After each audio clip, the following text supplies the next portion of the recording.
Good morning, guys. Welcome to Walking Boxing. It is Monday, September the 23rd, 2024, and it's grand final week. Well, for us AFL fans anyway. Sydney Swans, Brisbane Lions, and what a game it's going to be after another big weekend of footy, the preliminary finals. It's a little bit interesting not having the Victorian teams in it, but that's cool. It is a national competition, and it's interesting. We've got Sydney and Brisbane in the AFL grand final, and we could have the Melbourne Storm against someone in the NRL. It's amazing that we've got the states of opposing sports dominating the respective codes. So anyway, on to the boxing, and the fallout's still happening as far as the Anthony Joshua knockout loss to Daniel Dubois yesterday in England. Lots of finger pointing, lots of maybe assertions, opinions, all that sort of stuff. And look, I suppose you always get the normal comments after a fight a lot. Joshua is knocked out, he's over, he had no chin, lots of different things, and he should retire now, and his best is behind him. I think the one thing is we can agree on, his best is behind him. I probably don't agree with him retiring. I mean, it was a disappointing loss, but I mean, what is he, 34, 35 years old?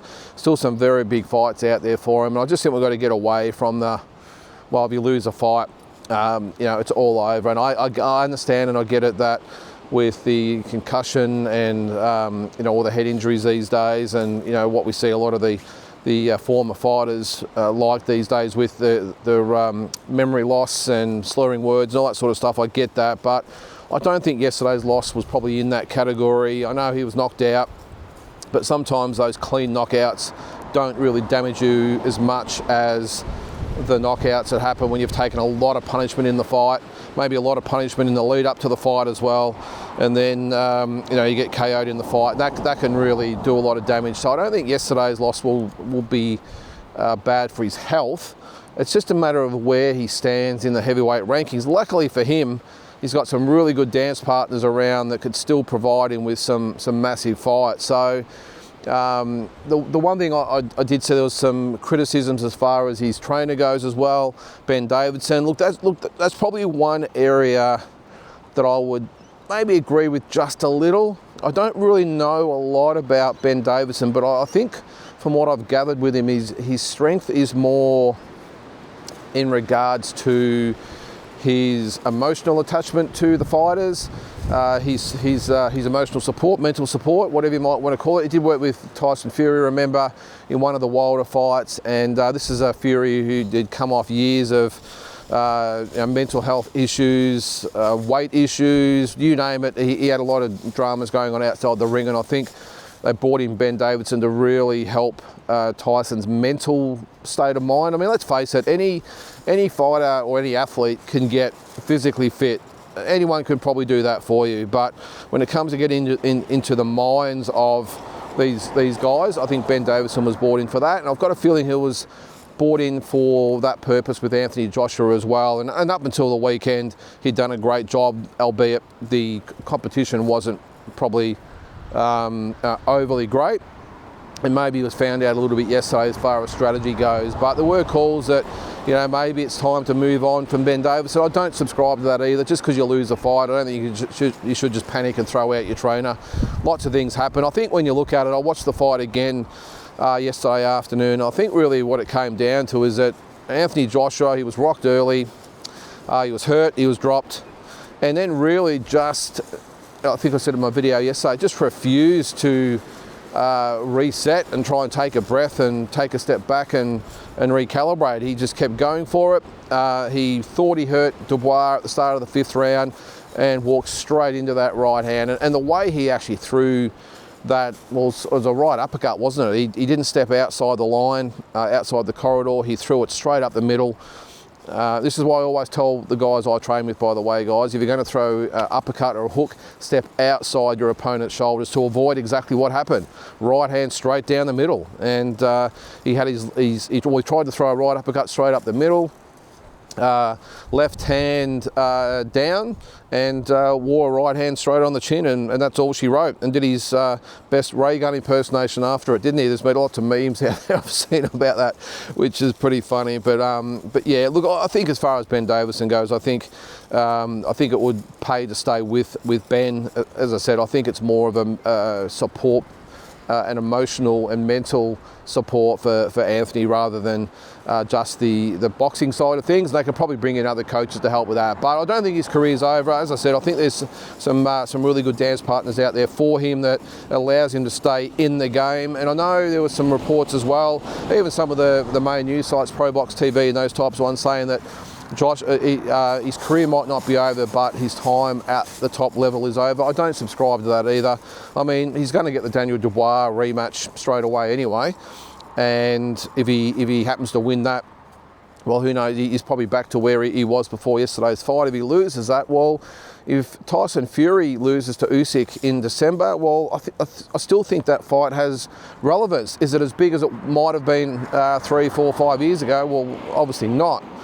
But the thing is, it's still a massive draw in England. And let's face it, when you've got guys like Eddie Hearn and Frank Warren and all these, Bob Arum and all these guys involved, they can spin it a million different ways, and they'll get everyone rolled up, and there'll be 96,000 there people again if Joshua and Fury get it on down the track, no matter what the circumstances. So, and I think what we tend to forget as well is that we always just look at this, or we have this mentality in boxing, you know, if you do lose that, you know, your career's over at a fight of this magnitude.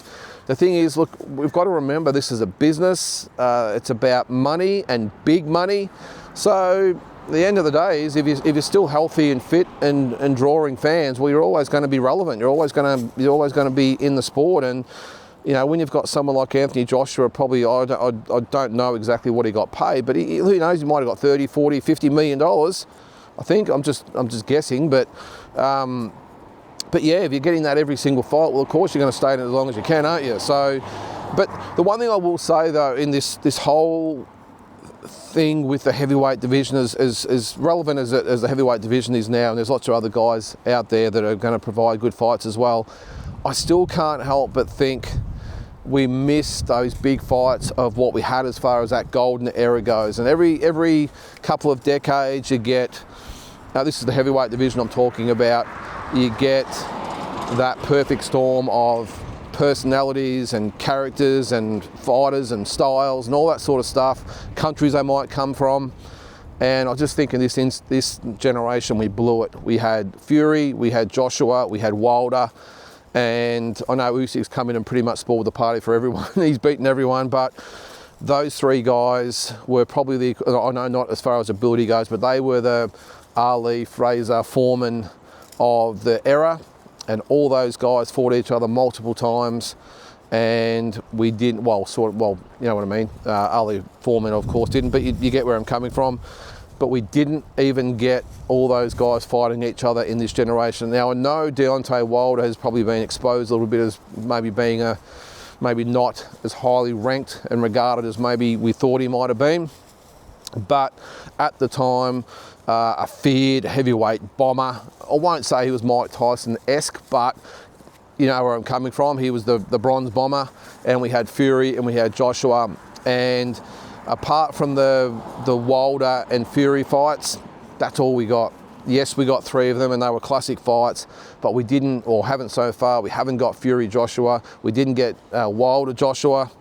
So I just think in this generation, as good as it sort of is at the moment, and I know old mate Usyk's to blame to some extent, but that's one thing I am disappointed in, is that we didn't get the 3 kings, I suppose you can call it. I know I'm not, please don't think I'm comparing them to Ali, Fraser, Foreman, by the way, but they were the 3 massive names in world heavyweight boxing, and we got one matchup instead of the potential 3, 4, whatever it might have been. So anyway, we can reflect. Who knows? We still might get Joshua and Fury, but it's still not going to be the same. Yes, it'll earn a lot of money, but it's not going to be the same. But anyway, I'm not sure what you think about that, but I just think Yeah, this generation blew it as far as those heavyweights go. Well, in regards to even today's heavyweights, I mean, it's a pretty healthy situation at the moment. If I was going to rank them just straight off the top of my head, of course, Alexander Usyk is number 1. I would probably still have Tyson Fury at number 2. I think the fight was close enough last time, and his body of work before that would still make Tyson Fury number 2. I think Daniel Dubois now moves into number 3, obviously. Now, a little bit of left field, I would probably put Joseph Parker in at number 4 at the moment, coming off those couple of really good wins over Zhang and Wilder. Joshua, mediocre, I thought, opponents leading up to yesterday, and then got KO'd by Dubois. So I'm going to put Joseph Parker at number 4. I would probably think you would still have Joshua at number 5, and it falls away a little bit after that. But we've got guys like, I suppose you would put Andy Ruiz in there. You'd definitely put probably Zhang. He's probably the other one. He would be number 6. But you'd probably put Ruiz in there, Miller in there. I mean, Hrgovic in there. I mean, it drops away a fair bit. Forgive me if I've forgotten a couple of fighters. So still quite healthy. Still some really good matchups to be made out there. But it's going to obviously depend on what happens in December with Fury and Usyk. What happens after that? I would say that we're going to get Dubois and Joshua too. However, maybe if Joshua loses to Usyk, does Joshua bypass the rematch with Dubois and go straight to Fury and try and make the most of it while they still can? I don't know. But I suppose the moral of the story is that we've still got plenty of big heavyweight fights out there, regardless of what happens with Fury and Usyk. So that's one good thing anyway. And let's just hope we get all these heavyweights that are going to fight each other. And the other thing I was going to say, imagine if Turki Al Sheikh was around about 5 years ago. We might have got those fights with the 3, Wilder, Joshua and Fury. So a little bit late. Anyway, old mate Turki Al Sheikh, a few shenanigans going on at the fight as well. I saw Devin Haney, I'm not sure whether you've seen it, wasn't happy that he must have messaged or rang Eddie Hearn the morning of the fight, wanting tickets. Eddie Hearn apparently it was too early in the morning. Devin Haney, as they do these days, they all jump the gun. Why would you get on social media and say pretty much what a prick Eddie Hearn is? Oh yeah, I'm in London, can't even get tickets from Eddie Hearn. You're a pretender, whatever the hell he is. He actually might have called him a couple of more harsh words than that. So Eddie Hearn quite rightly says, well mate, you text me or rang me or whatever, it's at 6 o'clock in the morning, give me a break. You could have probably done it weeks ago, but this is the entitlement of these guys these days. So he did end up at the fight, that's the main thing. But I don't think he really is doing anything in regards to winning new fans as Devin Haney. I think if anything, he's really alienated a lot of fans with not only his performance against Garcia, but the way he's acted afterwards, and now just little things like this, the fight at the carnival, if you can call it a fight. It was a cheap shot of just a carny. So he's not doing himself any favours at the moment, Devin Haney. So speaking of Haney though, I mean, it was actually reported on an American site a couple of days ago that he was going to fight Liam Paro. I think they have jumped the gun. I don't think we've seen anything announced yet, although I'm sure something is pending. It has to be pretty soon, you would think. I think Liam definitely wants to fight before the end of the year. So is it going to be Haney? Lots of water to go under the bridge, but I think Haney might have even said that himself, that Paro doesn't want it. Now, quite predictably, Paro said, well, I do want it. This is the way they go about it these days. It's all on social media and all the rest of it. I mean, it gives us fans something to keep interest in the sport anyway. We all look at the social media with bated breath of what's going to happen. So by that, the conversation just on that online thing, you would think that it's not a done deal yet, although these types of things do sometimes lead to these fights actually happening. So anyway, the other fighter at 140 we've got to obviously keep an eye on now is our man George Kambosos. Has announced that he's going to fight at 140, just hasn't announced who. He said there's a big fight pending or about to be announced, and you can take that to the bank when you've got someone like Noonan Boy and Australian Boxing Central announcing that it's going to happen any old day. Well, as I said, take that to the bank that there'll be a big fight. It's just a matter of who. Now, could it be Valenzuela for the WBA belt? Could it be a former champion like a Prograis? I'm not sure. I don't think it's going to be Teofimo Lopez. All the language out there at the moment sort of really goes against that. So I don't think that's going to happen. But either way, I think when it comes to George, we can always be guaranteed that it's going to be a very, very good opponent. And one last thing before I go, guys, a little bit of hope on the Olympic movement. I know we're all being worried that the Olympic boxing will be out of the games from 2028. Apparently there's a new organisation that the countries of the individual boxing bodies of the countries have all come up with. It's simply called World Boxing. And apparently there's 44 countries involved. Now, the Olympic Committee have basically said, we're not going to deal with the International Boxing Federation or whatever, AIBA, whatever it's called these days. You guys need to work something else out because we're not going to deal with these guys. They're all corrupt. If you've been involved in boxing for a while, you know what I'm talking about. International Boxing Association has just been a mess for a long time. So what they've done apparently is I think it's 44 countries have formed a corporation or a federation, whatever you might want to call it. It's just simply called World Boxing. And so far they've ticked a few boxes for the International Olympic Committee.